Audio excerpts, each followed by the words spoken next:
शंकराचार्य अभिमुक्तेश्वरानंद जी ने बयानबाजी कर ही दिया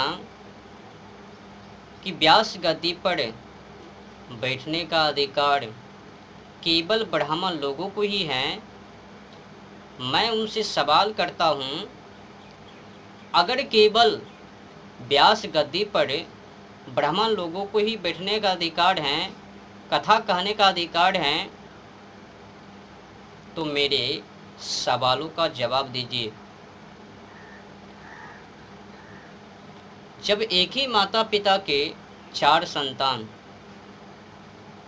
और उस माता पिता के पास जो धन दौलत हैं, वो जो 4 पुत्र हैं, क्या वो चारों पुत्रों को बराबर बराबर हिस्सा अधिकार हक माता पिता के धन दौलत पर नहीं है? कहने का भाव है ये, उदाहरण के तौर पर समझ लीजिए, क्या जो बड़े भाई हैं उनको अधिक मिलवे हिस्सा, जो उनसे छोट हैं उनको बड़े भाई से मंझले भाई को कम मिलवे, फिर मंझले भाई से जो संजले भाई हैं मंझले भाई से संजले भाई को कम मिलवे, फिर जो संजले भाई हैं और उससे जो छोटे भाई हैं, क्या संजले भाई से छोटे भाई को कम हिस्सा मिलवे या फिर बराबर बराबर? और तो और सुनो, एक सवाल और है, जब एक ही पिता के 4 संतान, तो चारों के लिए अलग अलग नियम क्यों? जन्म एक हैं, प्रधान अनेक हैं, ऐसा क्यों? आपने जिस तरह से बयानबाजी किया है वो एकदम विद्या के विरुद्ध हैं, धर्म के विरुद्ध हैं, सच्चाई से मिलता जुलता नहीं है।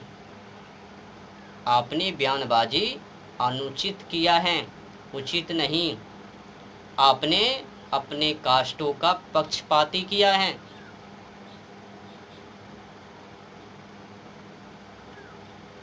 शास्त्रों के हिसाब से अगर माना जाए तब तो धर्म टूट ही जावे।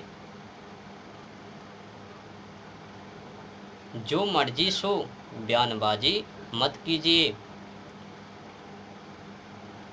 सच्चाई के हिसाब से, धर्मों के हिसाब से, कर्मों के हिसाब से लोगों को मान्यता दीजिए। कथा वाचने का काम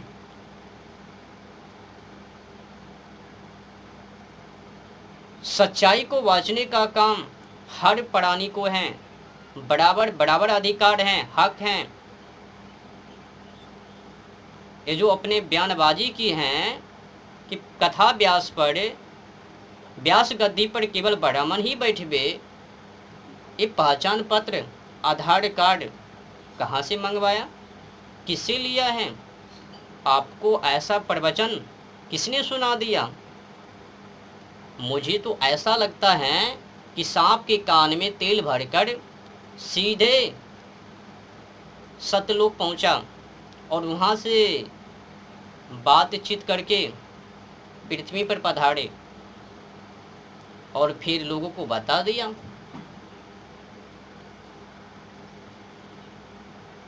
लिखा गया है, जन्मना जायते क्षुद्रः कर्मणा जायते उच्यते। हर कोई प्राणी जब माँ के गर्भ से जन्म लेता है तो उस समय सब की सब, भले ही ब्राह्मण हो, क्षत्रिय हो, वैश्य हो, शूद्र हो, सब की सब जन्म वहाँ पर जब कोख से जन्म लेता है उस समय क्षुद्र ही कहलाता है। जैसे कि गीता जी में साफ साफ लिखा है, चतुर्वर्ण्यम मया सृष्टम गुण कर्म विभाग सह।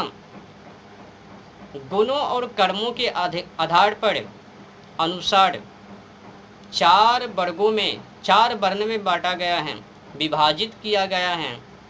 क्यों? बस संसार को चलाने के लिए। ये जात पात से कोई ताल्लुक नहीं है। वर्ण व्यवस्था अलग है और जाति व्यवस्था अलग है। जाति व्यवस्था रोटी सेकने का काम, वर्ण व्यवस्था संसार को चलाने का काम। वो भी किस आधार पर?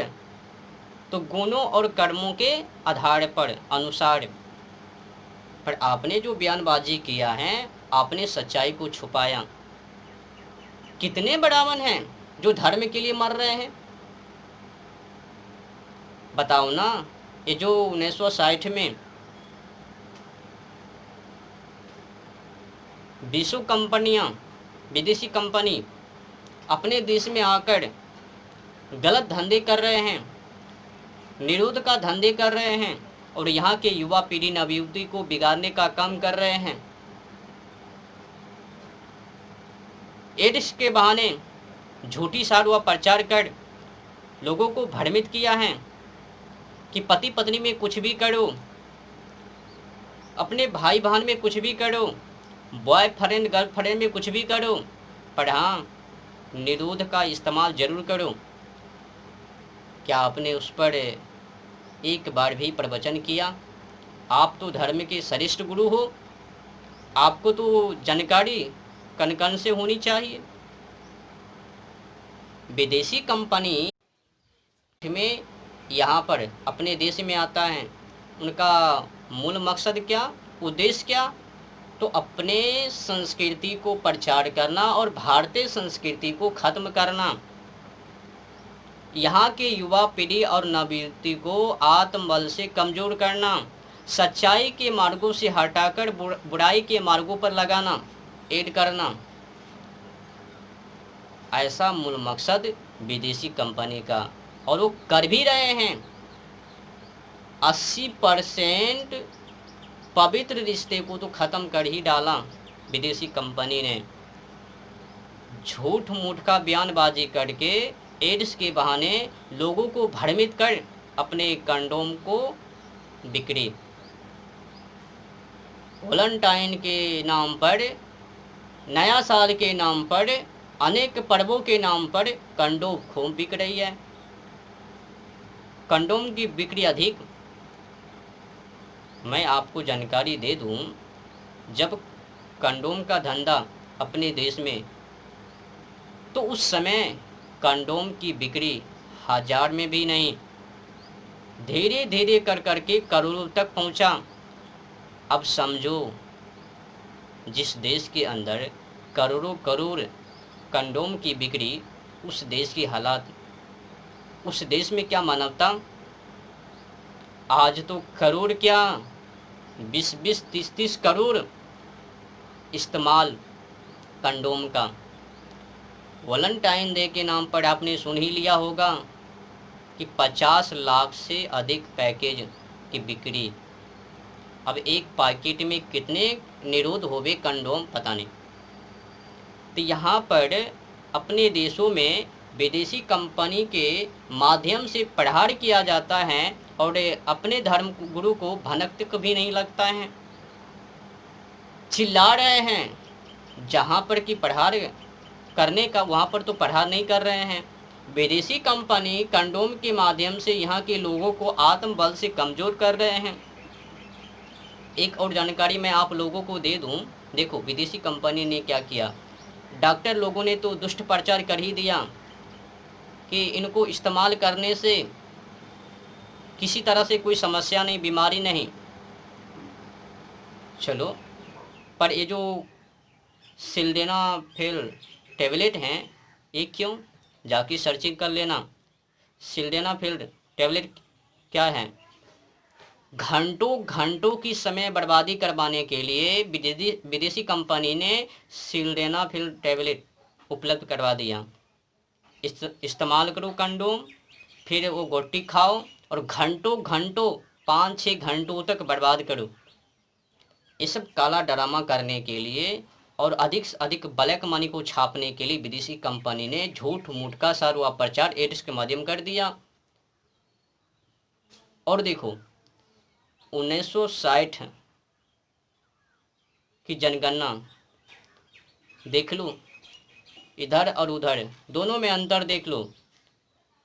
1960 से पहले की जनसंख्या और 1960 के बाद की जनसंख्या देख लो, सब पता चल जावे, फर्क अंतर सामने आ जावे। जब से कंडोम अपने देश में उतारा गया, तब से और अधिक जनसंख्या की बढ़ोतरी बढ़ते क्रम में, तो बताओ वो किस आधार पर हैं। और तो और सुनो, ये जो सिल्डेनाफिल टेबलेट हैं ये क्यों, ये बिगाड़ने की कोशिश नहीं तो क्या। अपने देश में तो पवित्र रिश्ते हैं, जिस देश में नहीं हैं वहाँ पर तो वो जाने, पर भाई बहन के वो पवित्र रिश्ते को तोड़कर कंडोम का इस्तेमाल करे। पति पत्नी में कुछ भी करो, कंडोम का इस्तेमाल जरूर करो। खेद की बात नहीं है, जो भी शारीरिक संबंध बनाने से डरता वो भी अब खुलेआम खुल्लम खुल्ली तोले जा रहे हैं। जब मानसिकता बिगड़बे तो जनसंख्या बढ़बे ही। तो 1960 के बाद अधिक जनसंख्या जाके निकाल लेना जनगणना। तो इस पर शंकराचार्य जी का ध्यान नहीं। और तो और सुनो, अपने देश के अंदर छोटे बड़े लगभग में 36,000 से अधिक कसाई खाना हैं, और उसमें से अधिकतर कसाई खाना को लाइसेंस प्राप्त हैं। और दुर्भाग्य है, एशिया का सबसे बड़ा कसाई खाना मुंबई देवनार, और देश का सबसे बड़ा कसाई खाना अल कबीर जो कि पड़ता है तेलंगाना के मेडक जिले के रुद्रम गांव में तकरीबन 400 एकड़ में है, और बीफ का निर्यात दुनिया भर करता है। सबसे अधिक बीफ का निर्यात अपने ही देश। इस पर भी शंकराचार्य जी का ध्यान नहीं। बस यात्रा निकालबे, सभी सरकारों से मिलवे कि गो जबा बंद करो, पर कंपनी के ऊपर बयानबाजी ना करवे। गो जबा बंद होवे, खुले मैदान में कूदो, खुले टिप्पणी करो, इस देश के अंदर जो भी कसाई खाना है उनको बंद करो, ऐसा प्रवचन करो। और तो और सुनो, विदेशी शिक्षा भी आज अपने देश में उपलब्ध है। लॉर्ड मैकाले ने जिस शिक्षा को पारित किया आज भी वो शिक्षा उपलब्ध है, और उसी शिक्षा को अपने देश के निवासी पढ़ रहे हैं और अपने आत्मबल को कमज़ोर कर रहे हैं, अपने पवित्र रिश्ते को भूलते जा रहे हैं। आपने सुना ही होगा कि भतीजे ने अपने ही चाची से, चाची ने अपने ही भतीजे से, ससुर ने अपने ही बहू से, पिता ने अपने ही पुत्री से, पुत्री ने अपने ही पिता से, माँ ने अपने बेटे से शादी। अब समझो इस शिक्षा का असर। कहा गया है यथा श्रुतम तथा बुद्धि, जैसी शिक्षा वैसी बुद्धि। तो शिक्षा ने मानव को बिगाड़ दिया।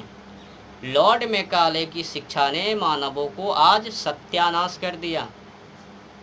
जल्द से जल्द शिक्षा को समाप्त कर देना चाहिए और आध्यात्मिक शिक्षा को लागू कर देना चाहिए। और तो और लॉर्ड मैकाले ने एक ही रूमों के अंदर जिस तरह से व्यवस्था किया वही व्यवस्था आज भी उपलब्ध है। एक ही रूमों के अंदर आग और घी को शामिल कर दिया, माने लड़का लड़की, जहाँ पर कि आग और घी एक जगह पर रहे तो आग लगना, आग को भभकना निश्चित है। ये जो लड़का लड़की एक ही रूम के अंदर पढ़ाई कर रहे हैं तो दिक्कत है ही। आग और घी की दोस्ती कभी ना हो पावे। तो लॉर्ड मैकाले ने क्या किया, यहाँ के कल्चर को बिगाड़ने के लिए पहला नंबर तो बुद्धि से बिगाड़ने की कोशिश की। पहले बुद्धि को बिगाड़ दो, जो ही बुद्धि बिगड़वे तो ये मानव यूँ ही ढनमना जावे। तो बुद्धि को शिक्षा से बिगाड़ा और शिक्षा ने रिश्ते को बिगाड़ दिया। तो इस पर भी अभी मुक्तेश्वरानंद जी का ध्यान नहीं। और तो और सुनो, जिस तरह से अभी मुक्तेश्वरानंद जी ने बयानबाजी की है कि व्यास गद्दी पर बैठने का अधिकार ब्राह्मण को है, तो कबीरदास जी ने भी कह दिया, सुना दिया, सावधान रहो, सतर्क रहो, व्यास गद्दी पर बैठने का अधिकार सभी को है, एक केवल ब्राह्मण को ही नहीं, चारों वर्गों को है। अगर उनमें अध्यात्म है, सत्य है, अगर वो धर्म को जानता है, धर्म के लिए मरता है, तो क्यों करना कहावे कथा, क्यों करना उनको अधिकार होवे, उनको भी हक है, बराबर हिस्सा है। अगर वो सच को जानता है, सत्य तक पहुंच चुका है, भगवान को जानता है, अध्यात्म को जानता है, शास्त्र को जानता है, तो भी कथा कहे। जो नहीं जानता है उनकी समस्या अलग है। तो संत शिरोमणि कबीरदास जी ने भी लिखा, दोहा के माध्यम से लोगों को समझाया कि जाति न पूछो साधु की, पूछ लीजिए ज्ञान, मोल करो तलवार का पड़ा रहन दो म्यान। मानव को कास्ट से, जात से मतलब नहीं होनी चाहिए, उनकी ज्ञान से मतलब, वो क्या उपदेश कर रही है उससे मतलब रखो, उनकी जात से, कास्ट से नहीं। अच्छा बताओ, जब आप तलवार को खरीदने के लिए किसी दुकान पर जाते हो, तो क्या वो धार को देखकर या फिर तलवार को देखकर, चलो ये ठोस है तलवार, इनको खरीद लेता हूँ, तो खरीदारी तलवार को देखकर, तलवार के आधार पर, म्यान के आधार पर नहीं। तो जाति न पूछो साधु की, पूछ लीजिए ज्ञान, मोल करो तलवार का पड़ा रहन दो म्यान। तो धार से मतलब मत रखो, तलवार से रखो, कास्ट से मतलब मत रखो, उनके ज्ञान से मतलब रखो, किस कास्ट से हैं, जाति से हैं, वो भी मतलब मत रखो। अगर उसमें मानवता है, सच्चाई है, वो ईमानदारी है, धर्म के लिए मरता है, मातृभूमि पर मन मिटने के लिए तैयार हैं, तो उनकी बयानबाजी को सुनने की क्षमता रखो। जिस तरह से मैंने शंकराचार्य जी अभी मुक्तेश्वरानंद जी के मुखबानी से सुना, मेरे को तो होश ही उड़ गया। मुझे कुछ देर के लिए ऐसा लगा कि अब ये भी कास्ट के नाम पर रोटी सेक रहे हैं, क्षमा कीजिएगा।